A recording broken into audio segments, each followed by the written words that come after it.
I'm Alex Earle. I'm a custom bike builder, designer, rider, and we're out here with Harley-Davidson shooting model year 24.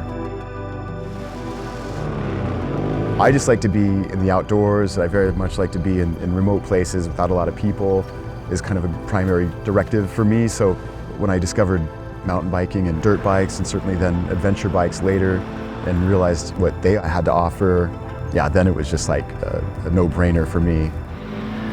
I have a Pan America of my own that I've been riding for about 2 years, and I love what we're doing today with this model year 24 shoot. I've been riding this Pan America CVO, which is a brand new model this year. I got to ride this around Bend, Oregon, the Painted Hills, some really beautiful country, spectacular, some of the most beautiful areas in the US.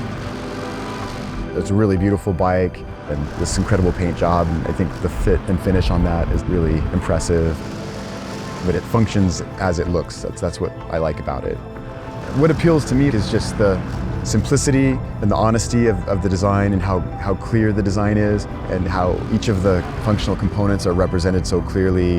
The fuel tank, it's very graphic and obvious. The V-twin is very clear, an icon of Harley-Davidson design, and it's very honest in its purpose.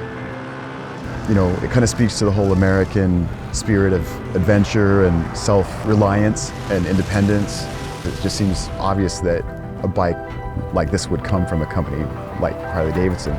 They were building bikes at the turn of the century that were designed to be very robust. They were operating on dirt roads back then, and that's in the DNA of these bikes. And when I ride one of these, I feel the robustness. I feel like that has a definite place and it's a benefit for an adventure bike.